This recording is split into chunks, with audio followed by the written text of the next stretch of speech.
Our friend Cole was looking for a specific club that was around 21 inches in height and that fit in between a particular size in Mike Simpson's Izzy Barish collection. It made me think that it might be interesting at this particular point to take a look at design of club. We have here 4 3-pound clubs. And as you look at the clubs, you'll see that there's very slight differences in the clubs in the way that they're designed. One difference might be where this is a huge knob, this is a medium knob, and this is a little bit of a smaller knob, and then here we have a really small knob. You'll notice that this is a bottle shape. This is a long neck with more of a bulbous bottom and being wider in diameter over here than this particular club, which is thin and has its wood spread throughout.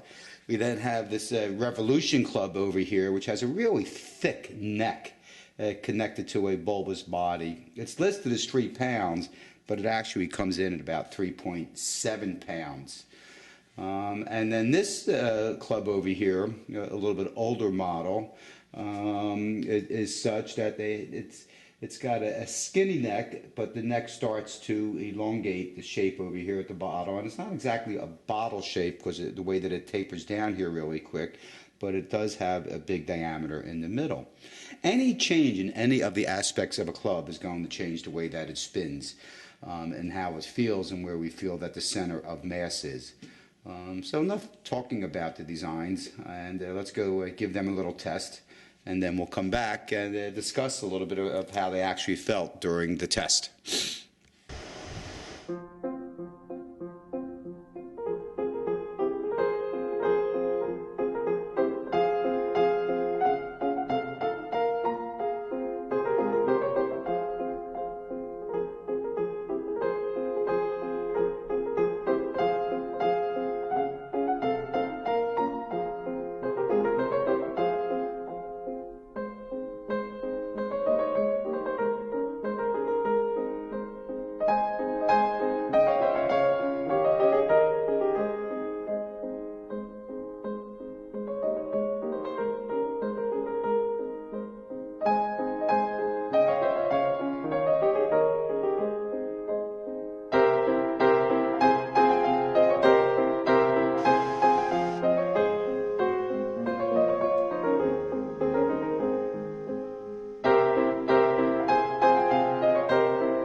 Okay, these are all 3-pound clubs, but they're different 3-pound clubs because of many different aspects, and they all swing slightly differently because of the way that they're designed. I felt that this one swung a little poorly compared to the other ones because it is a little bit shorter. It just has a little bit too small of a knob and too small of a neck here to really feel just properly balanced to me. This Revolution 3-pound club I found to be the worst of the swinging lot. The knob is just a little bit too big. The neck is just a little bit too thick. You'll notice at the base over here that it doesn't narrow down as much, which puts a lot of the weight at the bottom, and it's just a little bit too bottom heavy feeling. In fact, when I actually put on a scale, it really doesn't weigh 3 pounds. But it weighs 3 pounds, 7 ounces, which is really a lot over when you consider that it's close to 20% over the weight that it really should be. A beautiful swinging club is this bottle-shaped older model Spaulding club over here. It's just got a really nice balance to it, a perfect design, a knob that fits perfect in the hand, not too long a neck, not too short a neck. You notice that the weight starts to taper here, then start to go to more of a contiguous weight that's in the middle, and then taper down. Just swings really nice because of the design, and it even looks to me a little bit more balanced. This is more like your standard shape club that you see. Now, the Spaulding Model E.S is a fascinating club to swing, and I happen to enjoy this one the best out of all of them. The design of the club also seems to help a little bit in the circles, and that once you go past the apogee point, the top point of the circle, the weight, because of where it's located, helps the club to just fall over. And with the shape of the knob, you can really just cup it in your hand, and it doesn't pull out of your hand. It just seems to flow nice and flowing. I like this club the best because it's a little bit different in the design of most of these other clubs, with a little bit with the center of mass down a little bit lower and further away from your hand. But the design doesn't mean that it's pulling you all the time.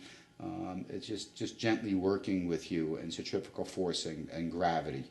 And what you want to keep in mind is this actually has the narrowest base out of all of them, though it's also the widest over here. I think there's a lot of thoughts that was put into the design of this club. And I would really like to speak to a physicist and see if he could actually give some calculations as to force that's exerted from the length of the handle down to the bottom over here, and how that traces around in a circle. But be aware that when you're looking at clubs, that there's different things to consider, such as the size of the knob, and the length of the neck, and the design of the body, and the size of the base, along with the height of the club, and of course the weight of the club. I should point out that this club is a little desiccated. It is a little bit under 3 pounds. That actually comes in at 2 pounds 4 ounces. So it did swing a little bit lighter also. An interesting experiment. All clubs do swing differently, and any little change in any aspect of the club is going to change the way that it swings. But once again, I do like this Spaulding Model E.S, which Mike Simpson does have for sale. If you're looking to get something like that particular club, Mike Simpson in Sheffield, England. Thank you.